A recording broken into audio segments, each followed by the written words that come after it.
Glacier Day should be a holiday, in my opinion. This It felt like a holiday. Yeah. And yeah, I mean, any day you get trail waffles, I feel like is a holiday.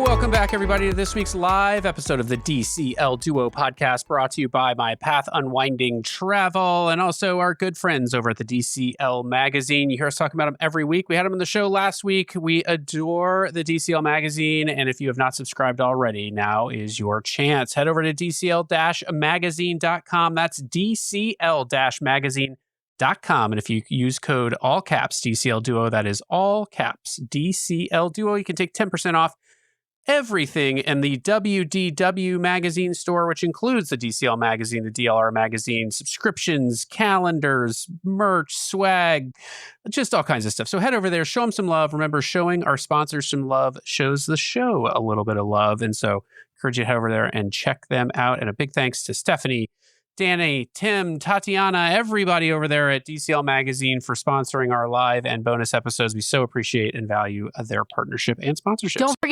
forget CJ, who's one of the hosts of Parks and Pages podcast. Yes, that is right. They have their own podcast over there, and they cover a lot more of the Disney universe than we can even begin to cover with day jobs. So head over there, check them out. Sam, I think I'm going to hand it over to you to preview our guest and our topic for today before I bring our fabulous guest on.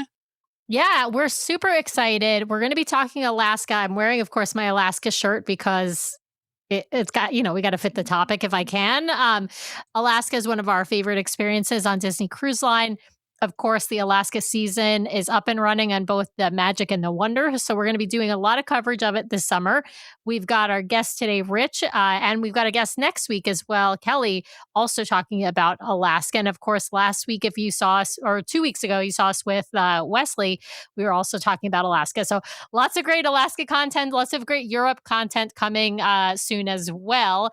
But we are going to welcome back to the show, Rich. Rich was just on talking about the Disney Adventure Maiden voyage. Welcome back to the show, Rich. Thank you, guys. I appreciate you having me. We are so excited. Yeah, we're so excited. We knew right away you're so good on that episode. We're like, we got to bring him back for a live episode. You've got actually a lot of cruises coming, a lot of great cruises coming up. I know you're headed back on the adventure soon, this time with your teens. But we're going to talk Alaska today. But before we get there, we've got a little bit of news to cover. Nothing big, you guys, except for maybe the first ever female captain on Disney Cruise Line, besides Captain Minnie, of course. So Maria Goder was just named captain of the Disney Wish. It's unclear to me if this is a temporary or a permanent assignment. And the only reason I say that is because she announced it on her own Facebook page, I think maybe 5 or 6 days ago. But I haven't seen like any official announcement from Disney Cruise Line, which is kind of surprising to me. Very little fanfare. Because I feel like this is a big deal. Like Captain Kate was, the first female captain with Celebrity. She was actually, I think, an executive officer with Disney before she went to Celebrity, and now she's, of course, with the Four Seasons yacht, whatever they call that cruise line. But I think it's pretty big news to have a human female captain on Disney Cruise Line. We don't have that many ships. There's only 8 ships. But 8 of all 8 ships have been helmed by male captains until now. So anyway, maybe it's a temporary assignment. I don't care. It's something to celebrate. What do you guys think? I mean, I was excited enough to post it. And so, yeah, I agree with you. I'm a little suspicious about what's going on here. Although interesting, Disney hasn't, I don't think she's retracted it in any way or clarified it in any way. So, no, she hasn't. So hopefully it's a permanent, real promotion for this for this new captain and not something temporary that it feels long overdue. So, yeah. Yeah, absolutely. We're going to be on the Wish in about a year, so it'll be interesting to see if she's still the captain of the ship at that time. But yeah, it should be big news and something to be celebrated for sure. Yeah, Yeah, for sure. absolutely. All right. Well, a couple of other very like minor things. Toy Story 5 premiered at sea. Of course, it premiered on land, but as we know, they always do premieres at sea. They're really fun if you get to experience a premiere at sea. Everybody's super excited. You're on a ship with all Disney fans. Sometimes there might be like a special gift or even a special presentation. Not always. We had one when we saw Inside Out 2. We were on for a Zootopia 2 premiere, but there was no special gift or special presentation for that one. So it's just kind of sporadic. I think the Inside Out 2 one was a DVC cruise, so it might be also because of that they did a special gift, but that's fun. Another small piece of news, new coffee cards. So everyone knows the buy 5, get 1 free deal for the specialty coffees in Cove Cafe and the other specialty coffee bars. Well, there's a new card that a friend of ours who's on board in the Alaska season sent me a picture of. I had to post about it because... Well, and the question that we immediately got is, man, I hope that those old coffee cards that I have stored up are still going to work. And I'll say the answer is yes. Well, we don't know that. We don't know that. They've always honored it before. Yeah, but maybe they changed up the complete design of the card so they could get out of doing that. But like, I'll just say, hold on a second, Sam. I know you have an opinion here, but give me a second, which is just, we've seen inconsistencies with like popcorn buckets and other things getting brought on board and whether Disney will or will not leverage those. And so I just say, I will be curious if you have feedback, if you have old coffee cards and you get on a ship that has the new one, I'd love to hear from you whether or not they honored the old one or they said, nope, sorry, we don't honor those anymore. So fair. I agree with you as to popcorn buckets. There's inconsistency, but I will say this isn't the first time that they've changed the coffee card. And the last time they did this was, I want to say, in the COVID reopening times, and they still honored the old coffee cards. This was maybe 2021, 2022. So that's why, I've even had found one of the even older ones and brought it back on, like on one of our last cruises. And again, the baristas have always, honored them. So I don't think we have too much to worry about there. The other fun thing is just that the New York Times crossword, new ads, basically Disney Cruise Line's doing a little crossword ad over in the New York Times on their mobile site. And so it's fun because you can do a crossword that includes a lot of Disney Cruise Line clues, and it's just another ad. I guess the other thing to mention is there are some new deals on Disney Cruise Line that have been released. In fact, there's lots of sales I have found across different sailings, even going into early next year. But even some unique sailings that you wouldn't think would be on discount. So if you are interested in booking a Disney cruise, of course, you can reach out to our sponsor, My Path Unwinding Travel, and we'll have the information in the show notes. But whatever you do, just reach out to a travel advisor because you're helping support a small business instead of giving whatever that percentage otherwise goes just to Disney themselves. So whether you're using My Path Unwinding or another travel advisor, use a travel advisor, help a small business out there. So, Sam, but new merch. Is there new merch? I feel like I've been seeing lots of texts from our friends and you getting them to buy you stuff on the ship. That was last week. That was last week, Brian. We already covered that. The Duffy thing was last week? The little no, blind the boxes? Duffy is not on the Duffy blind boxes are not on the cruise line. That's at Disney Springs. Boo. All right. There was a text exchange today about those Duffy blind boxes that are at Disney Springs right now. So getting 4. Before we dive into this episode, I did have a quick update for folks out there. So for episodes, I think it's 690. I think 697 and 695. For episode 697 that released over the weekend, I accidentally grabbed the audio from a wrong folder on my computer. And so it was the wrong show. So if you start listening to that, you're like, wow, I've heard this before. You have not heard that show before. It is just the wrong audio, and I have updated it since, and so it should have populated out. But if you downloaded it to your device, make sure that you uncheck the download and either re-download it or rely on the online, the RSS version that's in Apple Podcasts or your favorite podcast player, because it doesn't automatically push an update down for anything that it's already downloaded. So if you want the right audio for that show, undownload it and re-download it. I apologize for that. There was a lot of podcast work happening this weekend, and I just got a little too fast on that one. Same thing for episode I think it's 695. I will actually open up Apple Podcasts here and just verify that. But same thing happened there. The wrong show audio went out. And so just make sure that you update those two if you want to hear the great discussion that we had. It's actually 669 and 667. So it's the live show from last week with Stephanie and Danny.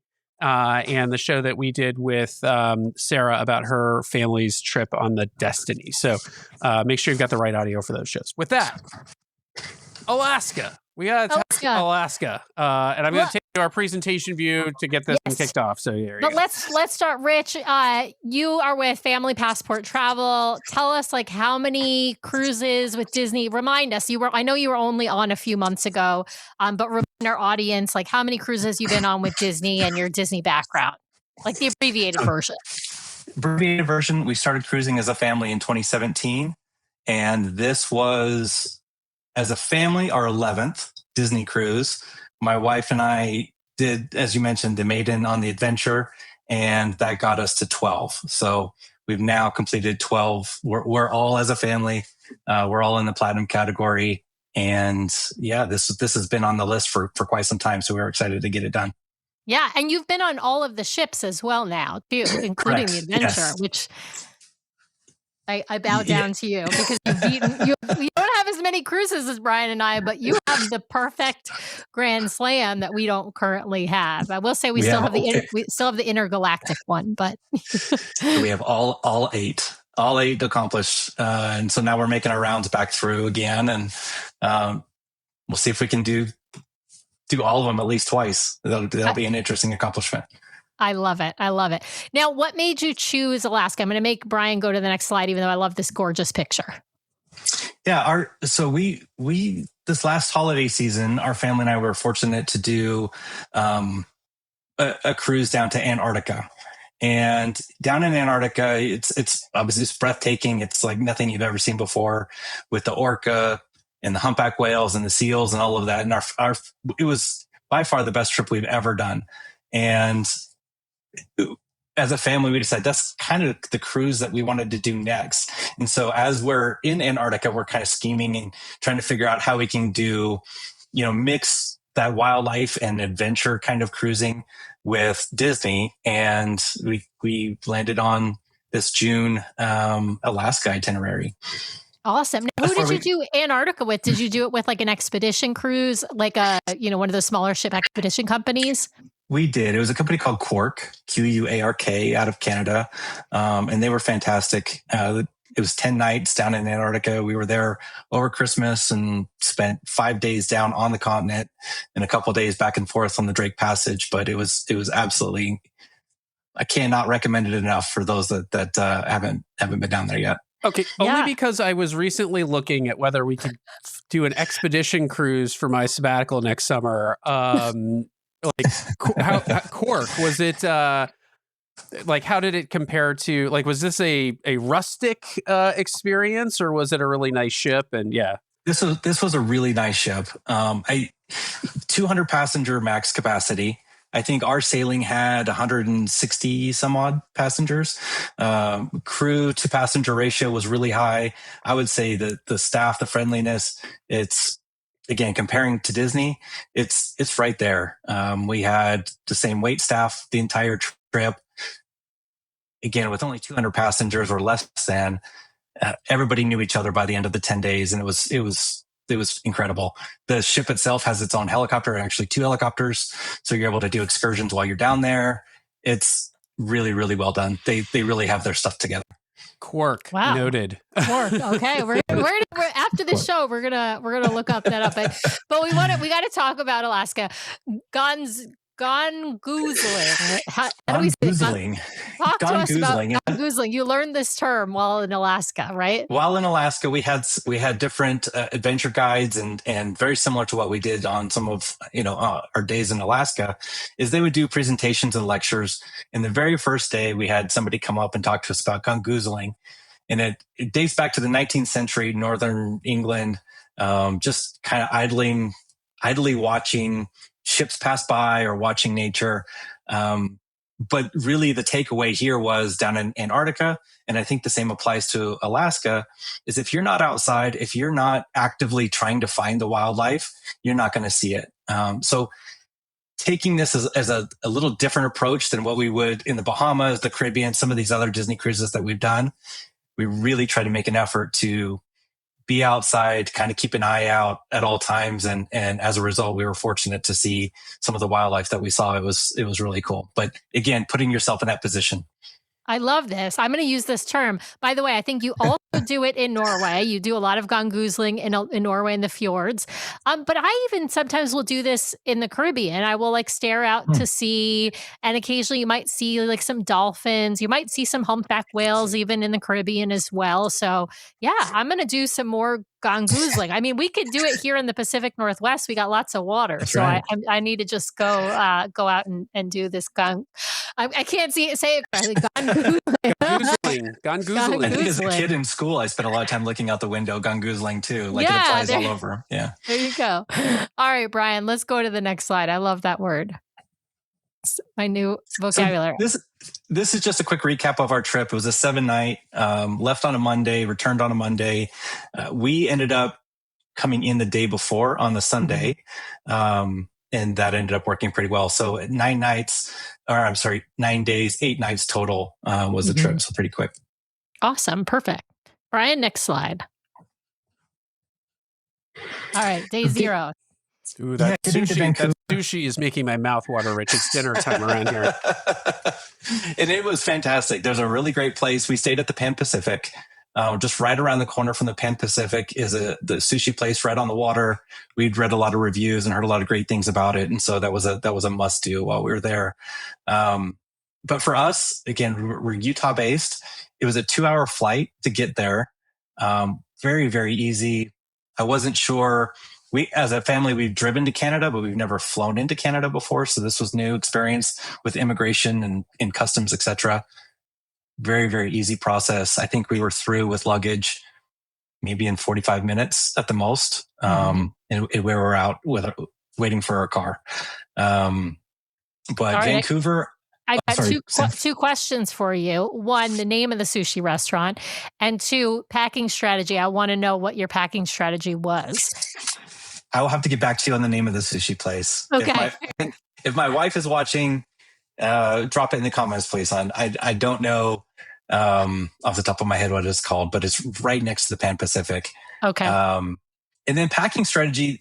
So the 2 things that were the hardest for us, I think, or the most difficult in preparation for this trip was understanding what we should pack, because there's a lot of advice out there, and then figuring out what we wanted to do for excursions. Our packing strategy wasn't much of a strategy. We just heard layers.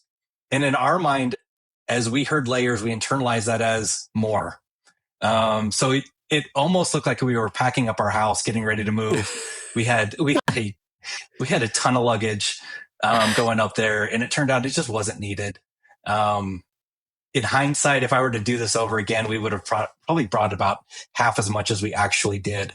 The layers really go a long way. Couple pair of jeans, some we call it hiking pants, maybe some, I got this on the ship, but like quarter zips are always great, and maybe a puffy.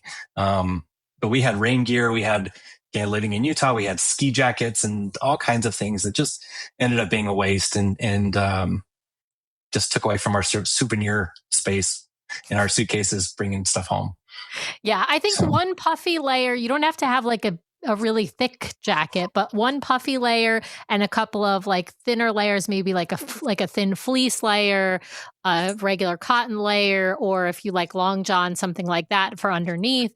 Those are all good. But stuff when I say layers, stuff that you can remove, because the weather swings can be very extreme. It can be like in the 70s, Fahrenheit for those listening over in Europe, or it can be, in the 40s, right? So you have these big swings of cold, and with weather, you do want to be prepared for rain, but do you need like a full rain suit? Probably not. I think you got to have like a Gore-Tex jacket and maybe like if at least an extra pair of shoes if you don't have a pair of like waterproof shoes, right? Because you might, if your feet get soaked through, there's nothing worse. Everybody knows there's nothing worse than walking around the next day in soaked through shoes. Yeah, in our family, we all had waterproof shoes, and I agree. I think in addition, we had some light gloves, but we brought heavy gloves too. But the light gloves seemed to do just fine. We had beanies for colder days to keep our heads warm, and those worked great. But I think walking around the ship for the most part, I was in maybe a hoodie, like a light sweatshirt, and a pair of jeans or pair of pants. It was pretty basic. Nice. Now, what did you guys do in Vancouver besides eat sushi? Did you like have some time to do anything fun? That first day, we just kind of walked around again. We'd never been. We'd heard a lot of great things. We wanted to get out and explore a little bit further. The traffic was pretty bad around the area where you're at in Pan Pacific. So we just kind of decided we were just going to start walking. And we ended up walking down to the steam clock area. There's a lot of souvenir shops, ice cream shops, etc., restaurants down that way. So we just kind of walked around, bought a couple souvenirs, hung out, and then actually called it a pretty early night that night, and to get ready for the next morning. And that brings us to day one. And how early did your day start at the Pan Pacific? Like, what time was your luggage being picked up? Because when you're at the Pan Pacific, you can, of course, use their luggage pickup service, right? So you don't have to schlep your stuff down yourself. You can if you want to, but you don't have to. And of course, they are attached to Canada Place where the port is. Yeah, we started out. I actually woke up at 6. So the picture. For those that are watching, the bottom left, we watched the Wonder come in to port and kind of researching and trying to figure out what time it would be. It ended up being about 6:30. It actually started showing up, but I took that picture from our hotel window, watching it come in, fully dock and get ready. About 7:00 is when the luggage starts. So I think 7 to 10 a.m., if I remember correctly. You can call, they come right to your room. You have your Disney tags already on your luggage. And they take them, and the next time you see them is in your stateroom. It was pretty seamless, pretty awesome. And they do tell you what to expect in terms of tipping. I think it was about $5 a bag is sort of the standard. So if you've got 4 bags, like you're talking $20 for that. And it's a bellhop who's coming to get your stuff. It's not the porters like at Port Canaveral, for example. By the way, Mackenzie's dropped it in the chat. It's Miku, Miku. Vancouver is the sushi restaurant. Thank you, Mackenzie. I love it. Yeah. All right. So tell us about this morning. You get up early. You watch the ship come in. When did you call for the luggage pickup? Did you guys grab breakfast before? Did all that? We did. Yeah, we called at 7 and the guy came to our room, and he was actually he was full of a lot of helpful information too about where to navigate, how to get to where check-in is and all of that.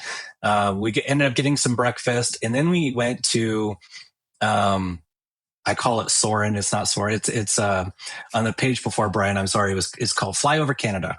Oh yeah. We have one here called Wings Over Washington. And actually there's another one too in Seattle. There's a brand new one that opened, but so now there's like 2 Seattle ones as well. This was great. It was a little bit more extreme than Soarin' ride is. Your twists and your dips were a lot more aggressive, I guess. There was also like some mist that came down in certain parts of it. It was really, really cool to be able to kind of get that experience of seeing Canada, as you're soaring through. And again, we did that at 10. It's 30 minutes. There's a 15-minute pre-show and then 15-minute ride. And it was about $40 a person. We were out of there. We started at 10. We were out at 10:30, no problem. And so as soon as we got done with that, we went back upstairs, grabbed our backpacks. We had left our backpacks up in our room, grabbed those, went back downstairs, and we were ready to check in for the cruise. Awesome. Now, this trip was the whole family, right? Not just you and your wife. Remind me how old the kids are. Yeah, we have a 16-year-old son, and we have a 13-year-old daughter. So they came, and then some other cruising friends of ours came too. So a mom and daughter. So there were 6 of us total on this. Nice. Yeah. That's awesome. All right, Brian, jump ahead to the next slide, or go back to day one, Oh. actually. Okay, so you get to your rooms and you got the new Castaway Club gifts. I noticed you put those on there. What did you think of the quality of those new gifts? I think they were good. We ended up using that backpack throughout the rest of the trip on our excursion days. We weren't sure, again, waterproof wise, what to bring, what to have. So it was nice to have a backpack that I had an inner lining that I could have used for camera gear and other things. So a dry bag, but it was good quality. It lasted. We still have it upstairs. I think it was great. The water bottle was a nice gift, and then the new lanyards I really like. So those were a nice addition. So Tracy's asking in the chat, is the water bottle what's in the box in the upper right? Correct. Yep. Sorry, I probably should have taken that out for the picture, but yeah, the water bottle in the box. Yeah, cool. I noticed you have on here the new wine limits as a call out. Did you experience some challenges around that, or see others at the port experiencing some challenges? Well, it was more confusing, I think, because this cruise was June 1st, and it was like mid-May. They announced, maybe end of May, they announced now instead of 2 bottles of wine, it could only be 1. And we had decided we have never brought wine on a cruise before, but a couple of months ago we decided this was the one we were going to do. It's local. We're going to bring some wine. We're going to try this whole wine experience out. So we ended up bringing just 1 each per adult. So with the 3 adults, there was 3 bottles of wine. But what was confusing was around the port, at least at this time, all the signs said still 2 bottles. So I don't know if the confusion between the 2 bottles, the 1 bottle, we played it safe with the 1. I think it's because I think technically the policy went into effect on June 3rd. So I actually think on your sailing, because you embarked, I remember from the announcement that it was like the announcement wasn't very clear, but I remember seeing it somewhere that it was June 3rd. And so your embarkation day, if it was June 1st, then I think that's where it fit in. So you could have squeaked in 2 bottles per adult, but probably could have. We're breaking the rules, so yeah, we played it safe. We didn't want to get busted by the Disney police, but and the only thing that will happen is they'll just confiscate it and hold it until the end of the cruise. So it just means you have to schlep it home with you. Yeah. All right. Well, let's go to your sail away party was late. It was 7:30 p.m. That's because they do until after you leave, I think, right? We had already left. We'd gone under the bridge, the Lionsgate Bridge. We were well on our way before they had the sail away party. So that was a little bit different. Shops again were open at 6:00. That was already done. And we had a sail away party. We had the later dinner. So we went straight from sail away to our 8:15 seating. Nice. Yeah. I see here you had an orca sighting during your muster drill. So here's a reason to have an outside muster station, I guess, and to not have a virtual muster. And the one time I didn't have my camera with us, so it was terrible quality. That picture in the middle, Mackenzie again was able to get that picture with her phone. But yeah, that was our first sighting of the trip. It started out as a muster drill. So instead of paying attention like you should have probably been doing, everybody was watching the orca in the background. It was pretty incredible. That's awesome. And I will say, when you're on an Alaska cruise, it's rarer to see orcas in general, right? You will more likely see humpbacks, like humpbacks aplenty in sort of Canada, Alaska, Pacific Northwest. But seeing an orca is much more rare. So that's a really cool sighting, especially from the hopes up. We thought, okay, this is the beginning. We're going to see orca all the time. And unfortunately, it ended up being the only one, but it was still a pretty cool experience to be able to see that during a muster drill and just gone goozling. You're out there watching it. There we go. That's the whole theme. Gone goozling. All right. Next day, Brian, slide 2. Yeah. And for everyone at home who doesn't want to hear the advance the slides, then I would say go to YouTube and watch it, and then it will make sense. So keep going, Sam. Yeah. All right. So tell us about day 2. Day 2 is just a sea day. That's the day I get very few steps in. And it was awesome. The seminars. They had 2 guests, husband and wife, that had 2 different seminars. Again, one was around the Alaskan state facts, learning more about Alaska and history and all of that. And then the other was more wildlife focused. But they did a fantastic job. They were in the Walt Disney Theater, plenty capacity to be able to go view those and listen there. And that, again, back to the Antarctica thing, that was a big highlight of our expedition trip, and that helped bring kind of that more expedition spirit to this trip too. Being able to listen to those seminars, the kids came in, were able to learn some stuff along the way too. So it was different, but really, really good. But speaking of the kids, what were their expectations? Obviously they went to Antarctica with you. Is that right? Correct. Yeah. Okay. So they're like ready to be active. Yeah. Expectations are way high, way high. We're going to see whales all the time. We're going to see orcas every 20 minutes, seals. Where are the penguins? Why aren't there penguins here? But no, they did a great job. I think they understood, there's differences. We were really hoping to see a bear. We didn't see one on the trip. That was kind of the gun-goozling goal, if you will. With our binoculars and cameras and stuff, we were always trying to watch the shoreline to see if we could catch a bear. Yeah. I'll tell you that the tip I'll give you for the bears is that we went up to Grouse Mountain the day before we embarked on the cruise, and they have 2 bears that they have kept in captivity because they can't release them back. At this point, if they release them back, they would not survive. And so they've kept them, and they were walking right up to the fence, and you could just see them. And so those are grizzly bears, as opposed to maybe the black bears or brown bears you might see in the wild. I mean, you might see grizzlies in the wild too. It's just a matter of where they are in nature, where they live. But yeah, so we did that on purpose. Went to Grouse Mountain on purpose in Vancouver because we knew one of Nathan's goals for the trip was to see bears, right? And we were like, we can't guarantee we're going to see them in Alaska. Let's guarantee we'll see them in Vancouver, even though it was a different variety of bear. The other tip I'll give, though, for seeing the bears in the wild is going in late August or September. And the reason I say that is because that's when they're feeding before they're going to be taking their long nap for the winter, right? So they're feeding before hibernation. And so they are out and about at the hatcheries more often. And so it's just a better timing for seeing bears out in the wild. That doesn't mean you won't see them earlier in the season, like in May, June, July. It's just a matter of where you're sort of almost guaranteed to see them or more guaranteed to see them.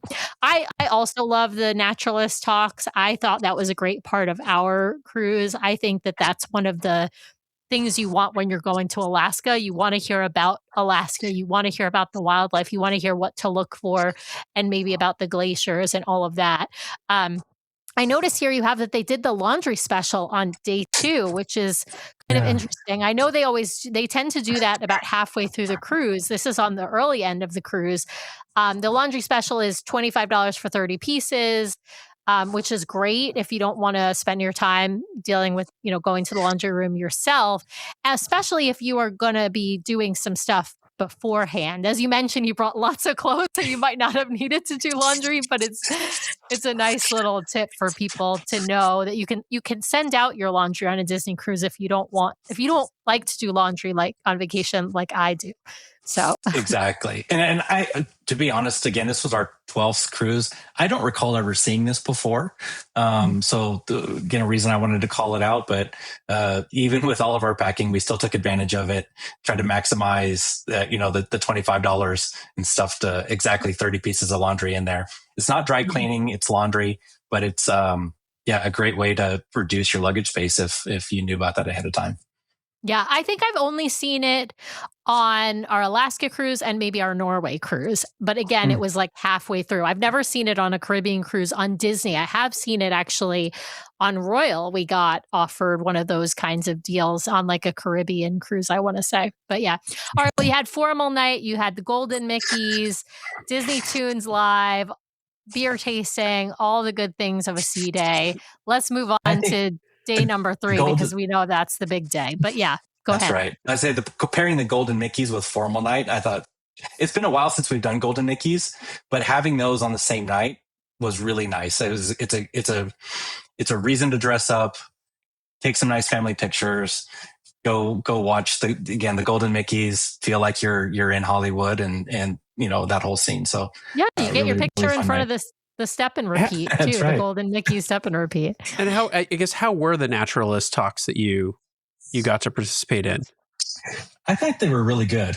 Each one was an hour long, and they were interactive. They asked the audience questions, got people, discussing different things, throwing out potential different answers, and did a lot of pictures. But these two individuals, they seem to be really well informed, and they live in Alaska. They live up close to Denali National Park, and yeah, they were really good. Nice, awesome.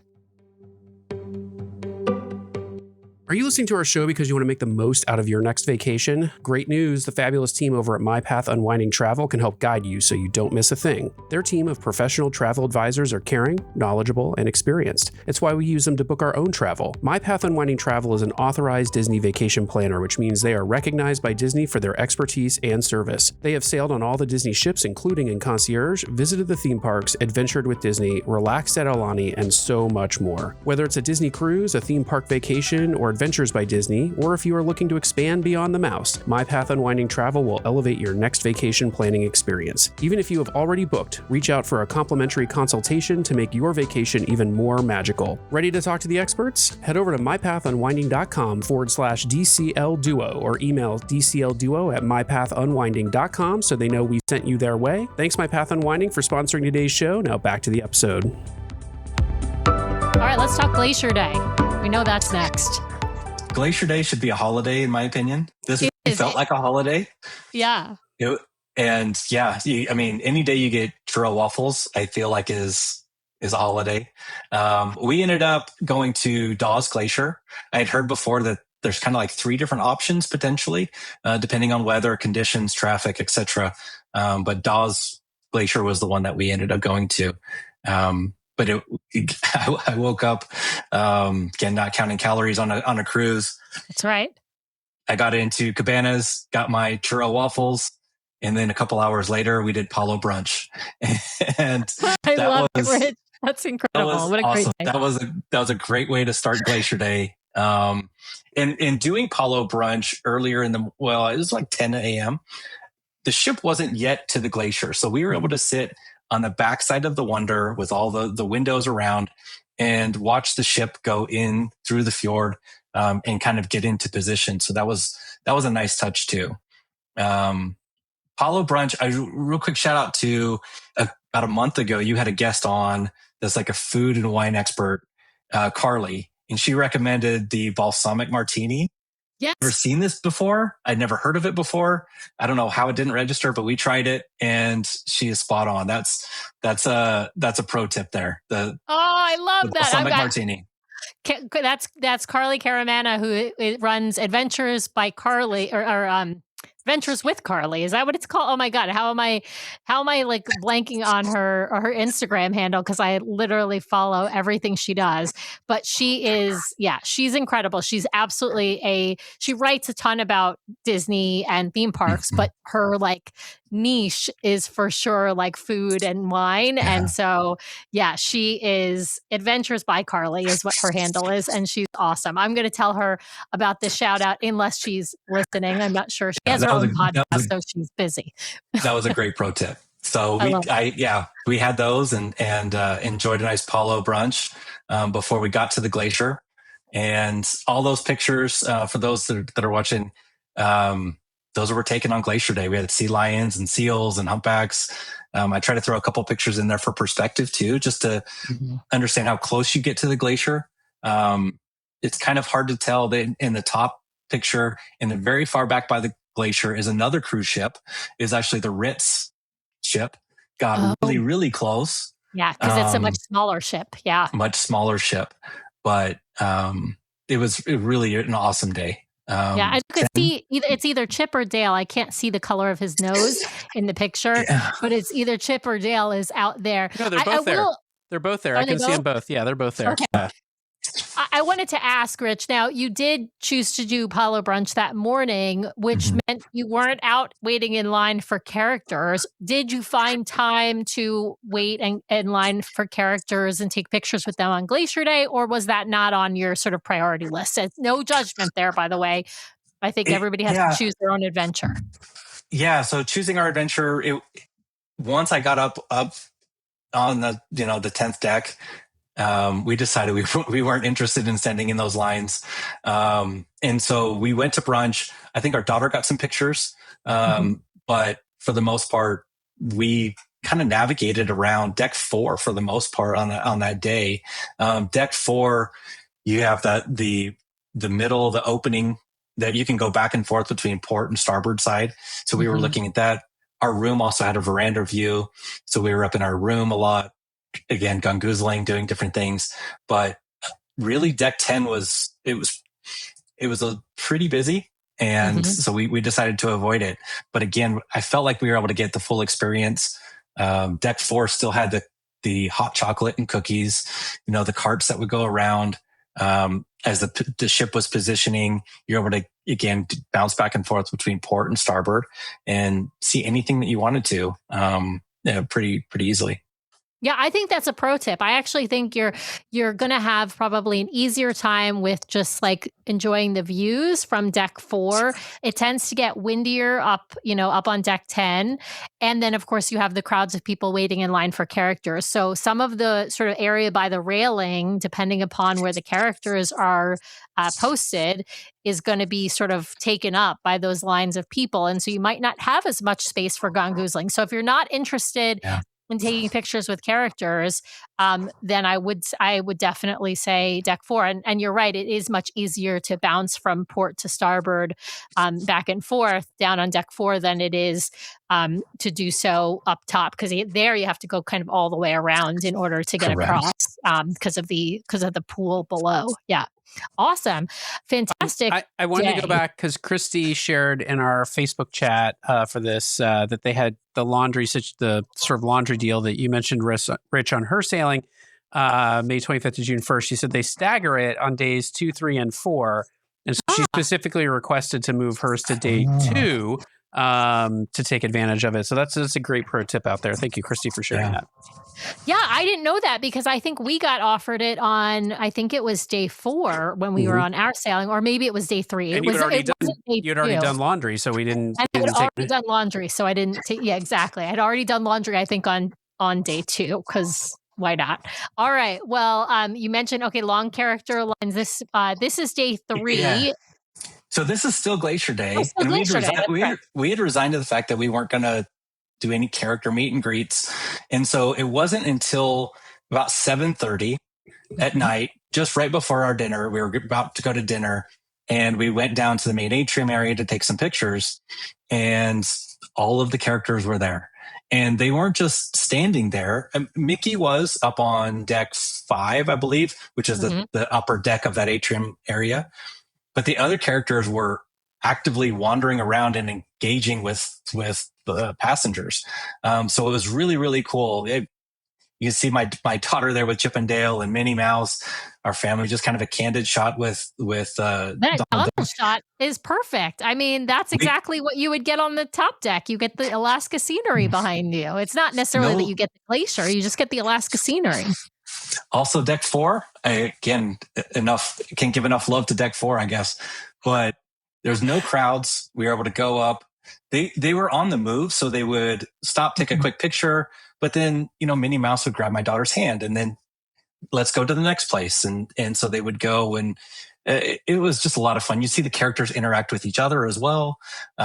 It just felt. It was very, Disney magic, those character interactions at that time. And it didn't feel like it was just trying to get through a picture next. It was it was a lot more personalized, if that's the right term for it. Yeah, I love that. I love the two pictures of your daughter walking with Chip and Dale and then with Minnie. I think that's awesome. You did end up going to an adult only game show, the Intuition game show. Did you guys get to spend a lot of time in those adult only areas, or was this? I mean, it's kind of hard. They're long days once you start hitting the ports. Long days. We had the later dinner. They were trying to test out some new games on this ship, and then again, I had to sacrifice some things where we had the NBA finals going on, googling. We had some things. So I ended up not participating in as many adult games on this cruise as I really would have on a Bahamas, Caribbean, another type of itinerary. Again, going into it with that purpose in mind of I'm going to try to get as much from the scenery, from the wildlife. But yeah, Intuition was a new game that we hadn't experienced before. I hadn't seen it on other ships. I don't know if that's new to the fleet or if that's specific to. I have seen it. I have seen it listed before, but I honestly couldn't remember. I couldn't tell you which game it is, and I'm not sure that I've actually been to it. I do want to know, did they have the dueling pianos on board the Wonder? I know that they've been having them on the Wonder and the Magic this season. I just don't know if they're on all of the sailings. Yeah. They did. Awesome. Yeah. Dueling pianos followed. So they would have like Intuition at, I believe, 10, and then dueling pianos would be at 10:30. And they played a few nights. Love it. Love it. All right, Brian, let's hit day 4. So day 4, we're finally getting off the ship. We've been on the ship for a couple of days now. And we chose, this was the only booking that we did. Again, trying to figure out what excursions would be best. This is the only one we booked through Disney directly, but we chose the Glacier Point Safari. Took us out. It was about an hour and 15-minute boat ride. Did a small hike, a little canoeing, and we went up to Davidson Glacier. As you can see in the picture, we actually got a little closer than that. But that was a long, I think, 7-hour excursion that day. Awesome. I mean, the different excursions, this one's in Skagway, but different excursions offer different glacier opportunities depending upon what you are, what you're interested in. Do you feel like this was a good value? You booked it through DCL, so of course it's going to be more expensive than something you'd book yourself. The value's hard. It was expensive. I would think it was $370 a person. So for a family of 4, it adds up pretty quickly. It was a long day. It got us out, and that hour each way on a boat, we were able to see some whales and some wildlife that way. It's bald eagles while we were up there. It was educational. Kind of all excursions were pretty expensive, in my opinion. Much more expensive than you would see in other places, I think. But I'm curious because we say this all the time on the show. Look, you can quickly, like, a huge portion of your budget, if you're going to Alaska, needs to be set aside for excursions. If you looked at what you spent on excursions across the trip, I'm not going to ask you how much you spent, but like, if you think about the cost of the cruise, like what percentage of that ended up being kind of your excursions? Probably 35%, I'm guessing. Yeah. And that is a big portion if you consider, like, if you go to the Caribbean, you can get a not $35, but like an $80 excursion, a $70, $80 excursion that takes you to a beach. You can do it PS on your own for $35 probably. But yeah, if, your family multiplied across those excursions, I mean, that can add up pretty quickly. So I think all of you listening out there, like, you need to, like, if you go to Alaska, it's a place where it's excursion heavy and you're going to want to plan for that. So yeah. There was a little sticker shock as we were trying to figure out which ones we wanted to do. There's not a lot that are under, like you said, under $100 per person. You can always walk, again, Skagway. You can walk around town. That's free. Juneau, Ketchikan, walking is free, but a lot of the other excursions cost quite a bit more than you would see other places. And I would say this is a place where booking through the cruise line can help you, not on the cost side, but like some of the excursions, like, you can go find the helicopter company that's taking people out to a glacier and maybe save some money. But like when we were in Alaska and we took the helicopter, they were telling us stories about helicopters that got grounded on the glacier for hours waiting for a storm to pass to bring people back in. And like, the ship ain't waiting for you if you didn't book it through the cruise line. So they're not taking you to like a beach on the other side of the island where you might reasonably be able to call a taxi to get you back to the ship. They're taking you to the far-flung wilds of Alaska sometimes, and it's not easy to get back. So yeah. Exactly. Now, you got to see the Mandalorian and Grogu on board. Was this a premiere at sea? Was this the first day, or was it just a showing? I think it wasn't a premiere. It released nationwide the week prior.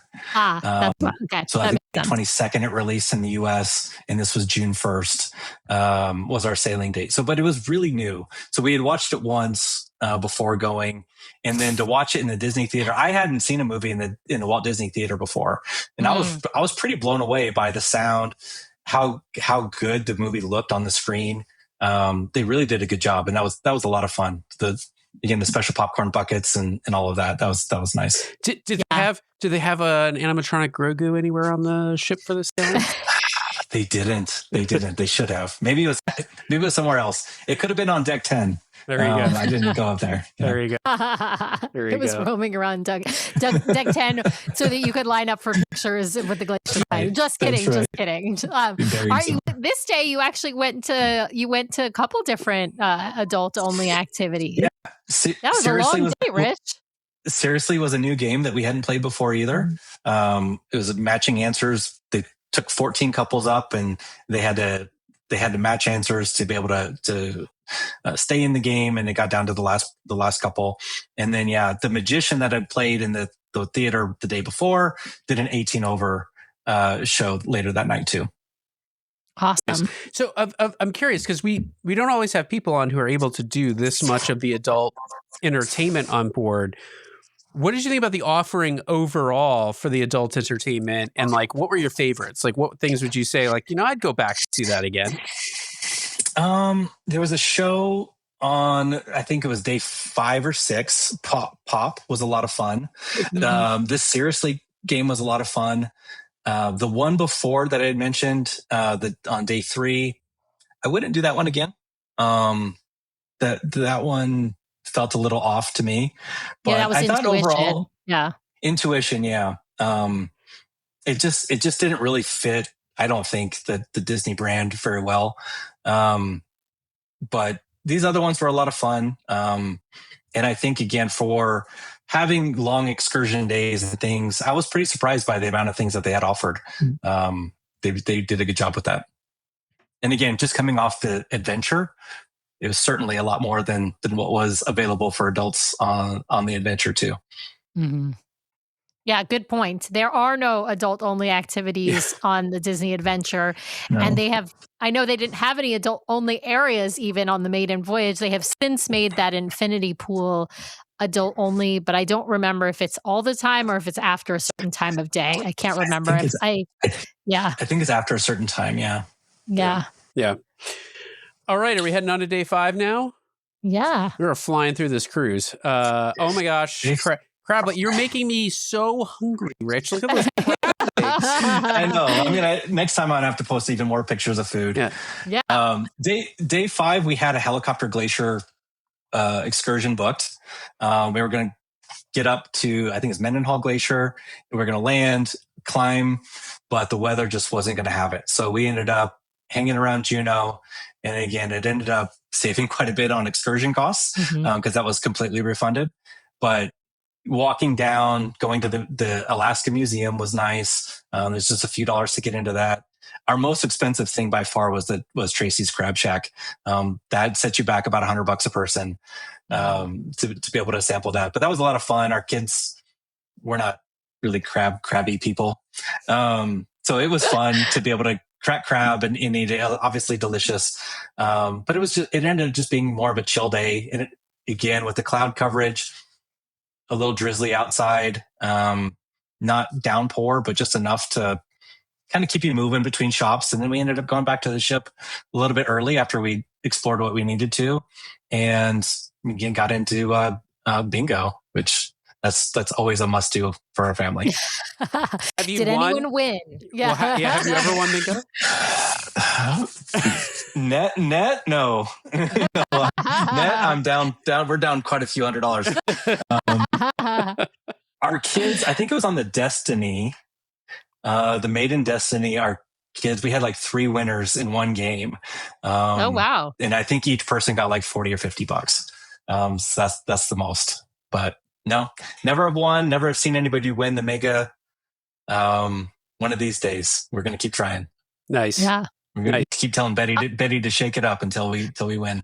I will tell you, the couple times we went on Celebrity Cruise Line with Brian's parents, this was back in 2008 and 2010. I feel like we went to like every bingo session. We never won. Brian's parents were paying for it, so I wasn't really thinking about the money that we were spending on the bingo. I'll call them cards, but it was the machine bingo at the time as well, where you get the bonus ones that were paper, right? So you get a couple of paper ones and the rest were the machines. So I never won. And then since we sail on Disney Cruise Line, I just haven't played because I'm like, I know I'm just wasting my money. I'm never going to win bingo. It's just not going to happen. And then we, of course, have had people on the show who've won like $5,000 in bingo. So, but it's not me. I'm not that lucky. It would be awesome if we won. I think for us, it's something that my kids are at a certain age now where they'll be off doing different activities. And if we say, hey, bingo's at 1 o'clock, they come and it's a time outside of dinner for us to hang out as a family. So yeah, we spend some money, get a couple drinks, have some fun. Inevitably we always stand, right? Because you're one number away. So the excitement builds, a little disappointment when you don't win, but it was, it's always a fun time. I love that. I love that. That's the way you get your kids to hang out with you. Pro tip, parenting tip. Yeah. That's how you get your kids to hang out. Families gamble together. Yeah, families that gamble together. Money. Families that gamble together stay together. So there you go. That's right. That's right. Yeah. I was going to give I think we said this on the last episode, but I think Tracy's is the place, Sam, where we said you can go to the place across the street and pay a little less and get. Actually, I think the last time we were there, the place across the street was berating Tracy's because they're like, oh, they just shipped their crab in from anywhere. We get ours from the local stuff. Because they had run out. They had run out. No, they were telling us at the place we went to that Tracy's had run out of.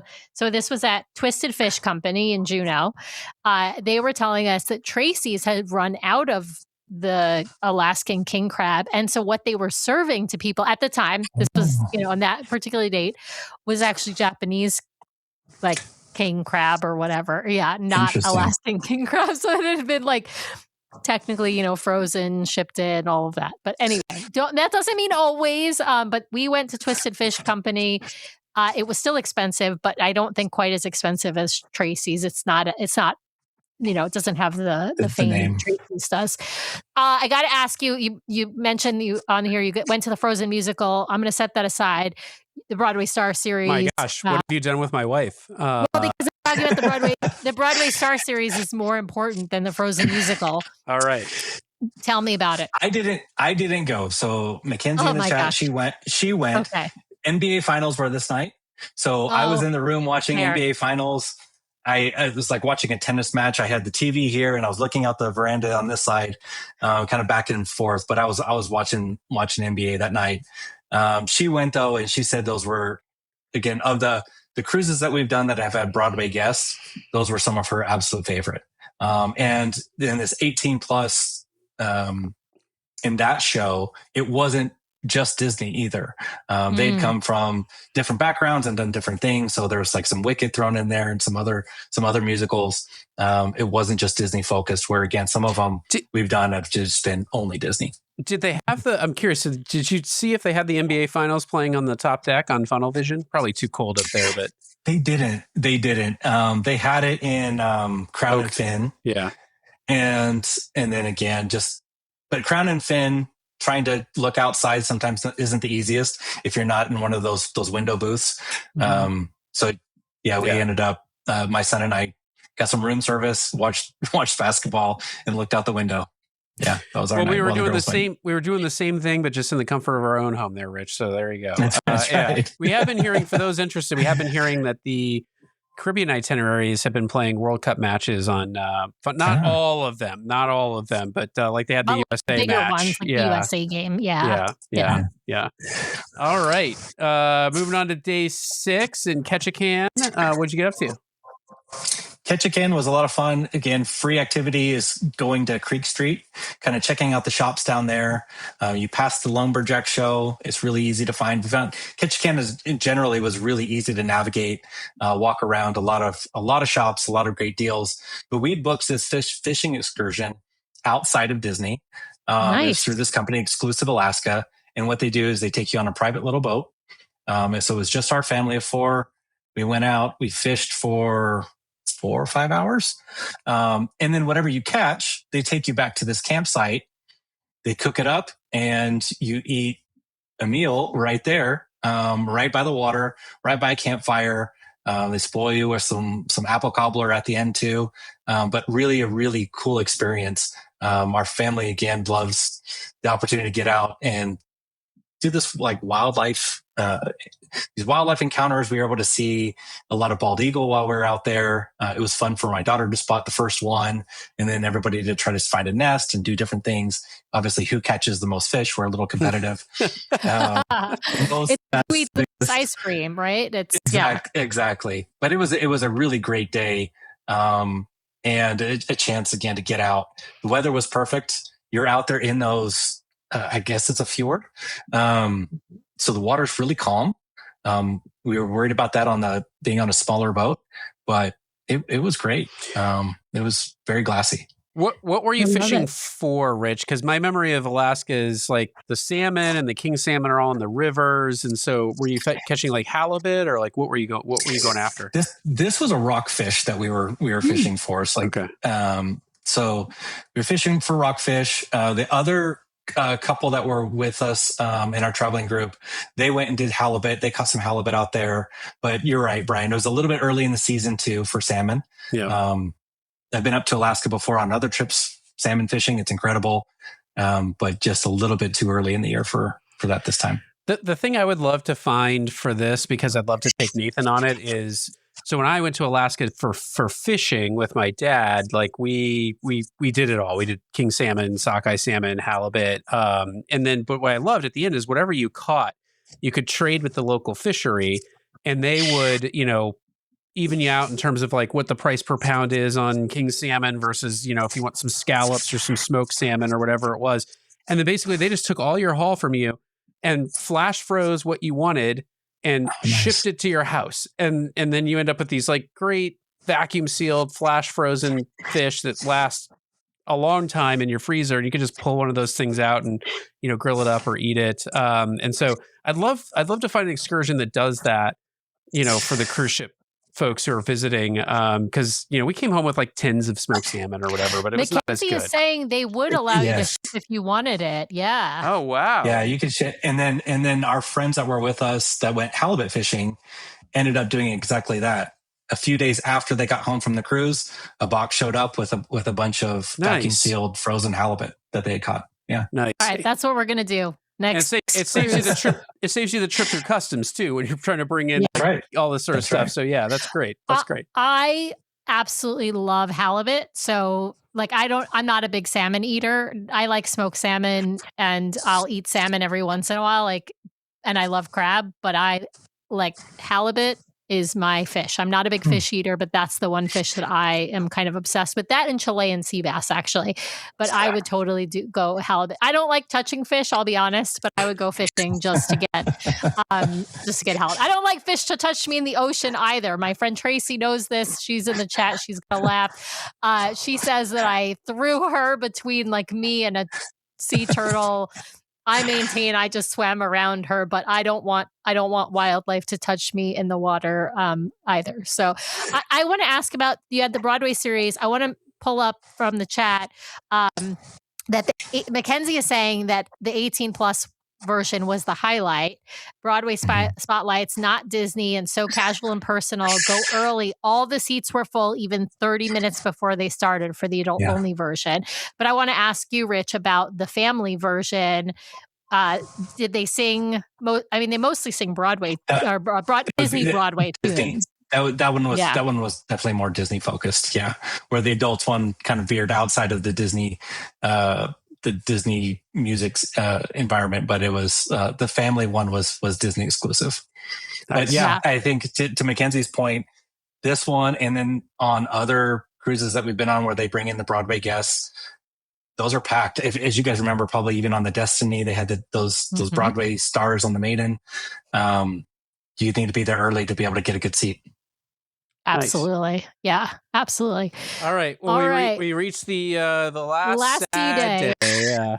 The last day, again, keeping it easy. We woke up early for our churro waffles. Gotta keep the tradition going.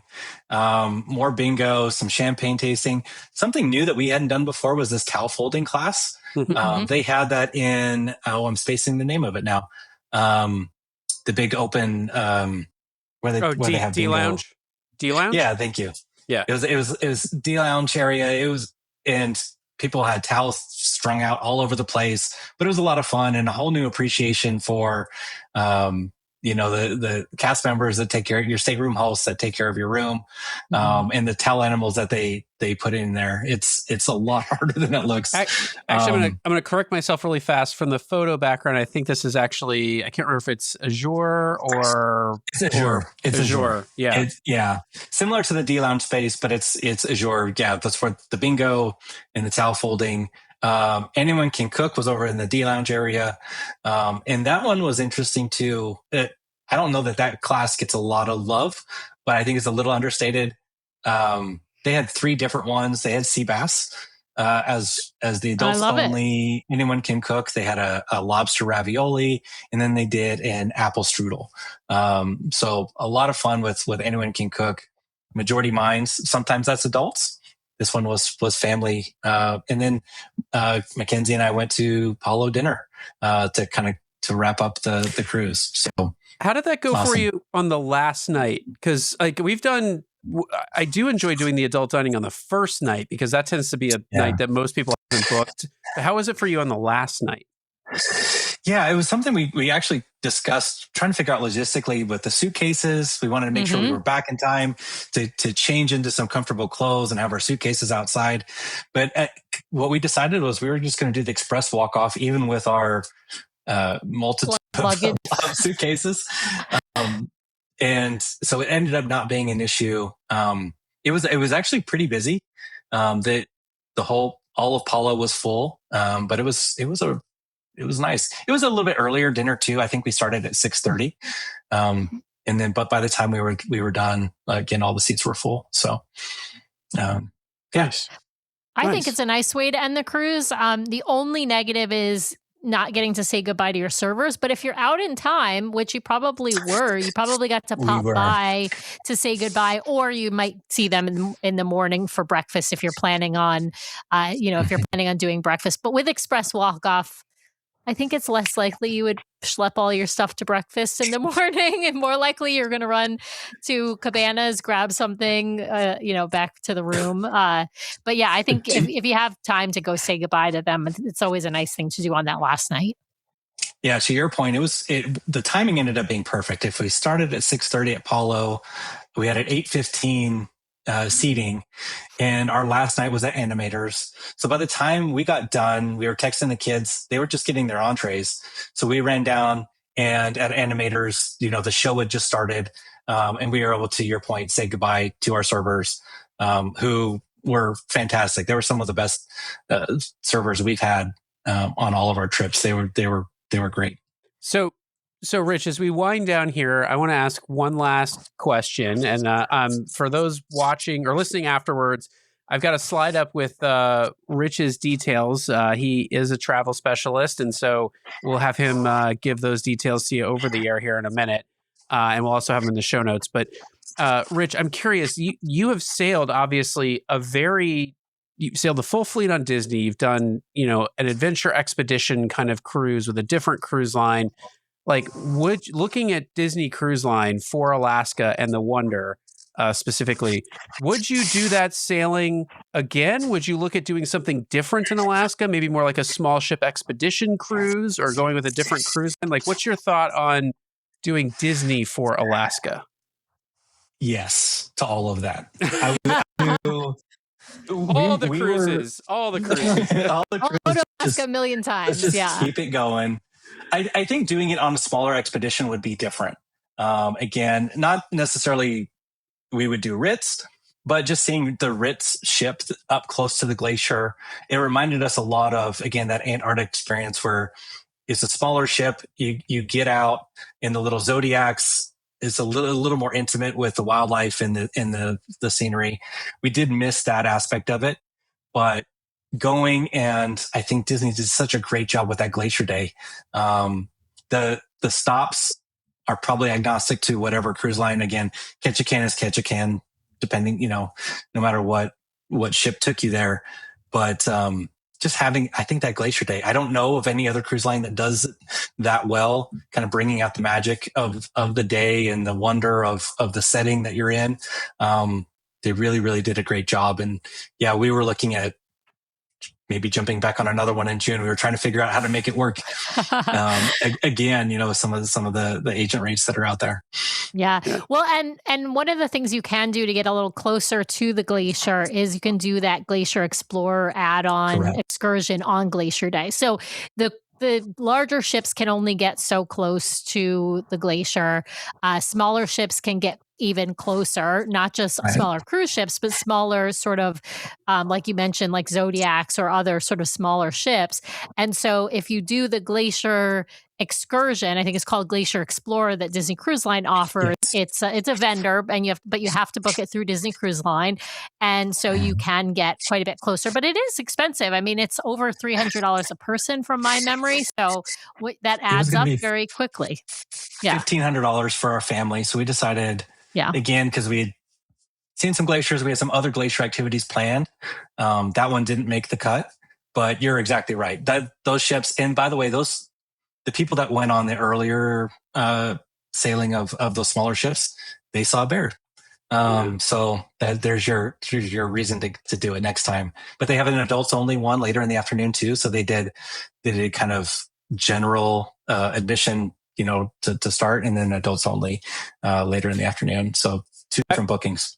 I want to call out, before I throw it over to you, Rich, to give kind of your plug here. I want to call out Holly Franklin has a great comment in the chat about the Disney excursion for fishing. She said, the men in our group did fishing through Disney and Ketchikan, and it was catch and release. They were a little disappointed. I would be like, I'm not a sport fisher. I want to go fish the fish to bring the fish home to eat it. So yeah. Well, Rich, as I mentioned earlier, you are a travel specialist. You want to let folks know where they can find you if they want to book a fabulous vacation? Yeah, thank you. Yeah, so Mackenzie, who's been in the chat, and I have Family Passport Adventures. We love doing Disney. We love doing all things Disney.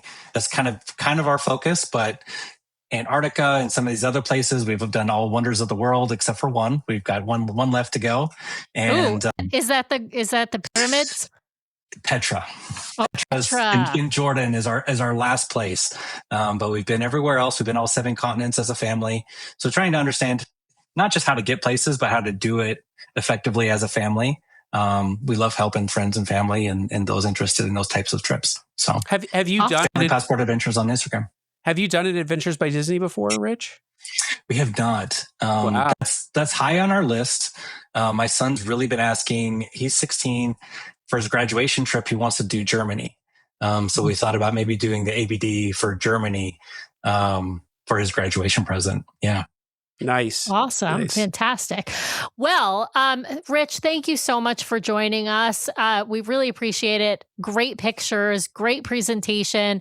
I just want to put a plug out there. We've had a lot of guests, both for live shows and for recorded shows, ask about doing presentations, PowerPoint presentations. Currently, we don't have the ability to do it for our recorded shows. The platform that we use just doesn't allow it. So if you're going to be on one of our recorded shows, don't prepare a presentation. It's not that we don't want one. It's just we can't do it right now. Maybe that will come in the future.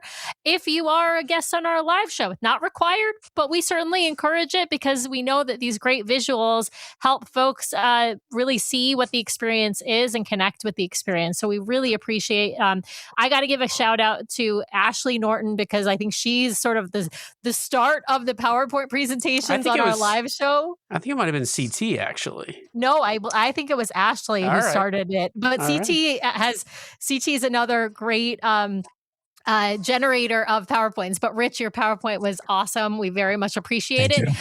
For those watching, we will be back in just 2 days. We'll be back at 5 p.m. Pacific, 8 p.m. Eastern. So just a half hour earlier than our normal Monday live show. And we're going to be talking with CT. He just got back from, I believe it was the Rhine River cruise on Adventures by Disney. So on AMA Waterways. And so we're going to be covering his Adventures by Disney River Cruise in just a couple days. And then next week, we will be talking Alaska again. We'll have Kelly Maples joining us. And we're excited to talk to both of those folks. And then after that, we'll be on hiatus for a little bit because we will be... Hiatus from our live shows. There will still That's what be... I mean. Yes, there will still be plenty of shows. Don't worry. We've been putting out Brian's been putting out 3 shows a week. Content for days on this side of the equation. Lots and lots of shows. And he's been prepping all of these shows to go out while we're gone, while we're over in Europe. So we'll be flying out next week in the middle of the week. And so we will be on hiatus for the live show for I think we're just going to miss one Monday. But anyway, so we're making it up by putting out a Wednesday live show this week. So please tune in.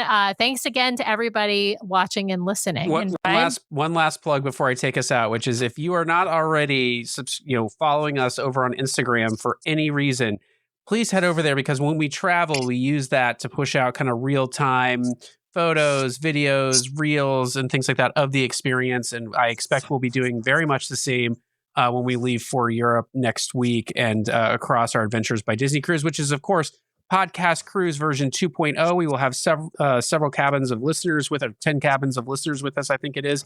And so we're very excited to share that experience with them. And we really want to, have you follow along and share the experience with us as well. So please head to Instagram. You can find us at DCL_duo over there. And plus, I can't get my sponsorship with Topo Chico unless I have enough followers on Instagram, guys. So help me out. All right. All right. With that, I'll say thank you for watching. Thank you for listening. We will see you here in a couple days, apparently for another live show with CT.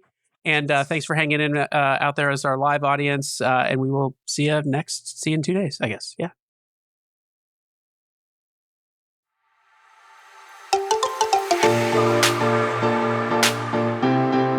Well, thanks to everyone out there for listening this week. We really, really appreciate it. Be sure to subscribe to the podcast so you can keep getting great content from us every week. In fact, twice a week we publish shows. So be sure to hit the subscribe button to get all of those great episodes. And if you want to watch us live, we have a live show now every week, Monday nights, 5:30 p.m. Pacific, 8:30 p.m. Eastern over on youtube.com/DCL Duo. So be sure to head over and check that out. If you want to help support the show, be sure to hit those 5 stars on Apple Podcasts. And if you leave us a written review, a 5-star written review, we will read it at the top of one of our main episodes. So please head over there and hit those 5 stars. Of course, you can also help support the show by supporting our fabulous show sponsor, My Path Unwinding Travel. If you want to book your next Disney vacation, head over to mypathunwinding.com/DCL Duo or email them at DCLduo@mypathunwinding.com so they know we sent you their way. If you've got questions or you'd like to connect with us, the best way to do that is to head over to DCLduo.com. It's got links to all of our things, full catalog of the podcast episodes, including a searchable catalog for the podcast, links off to our vlog, a link to our Etsy store where we sell some fun fan-inspired magnets, link to our Patreon if you'd like to help directly support the show each and every month. Just head over to the website or patreon.com/DCLduo. Also has a way for you to sign up for our Substack newsletter that we're hoping to start really pumping out monthly here at least, and a few blog articles that we've written. So DCLduo.com is the best way to connect with us. You can also, of course, email us at info@DCLduo.com or reach out to us on our voicemail line at 402 402-413-5590. That's 402-413-5590. The DCL Duo podcast is not affiliated with Disney Cruise Line, the Disney Company, or the Disney family of theme parks. The views expressed on the show are solely those of the individuals on the podcast and in no way reflect the views of the Disney Company or Disney Cruise Line. If you have questions about a Disney cruise or a Disney vacation, please contact the great folks over at My Path Unwinding Travel or Disney directly or your own travel agent. Thanks again for listening, and we'll see you next time for another fabulous adventure with the DCL Duo.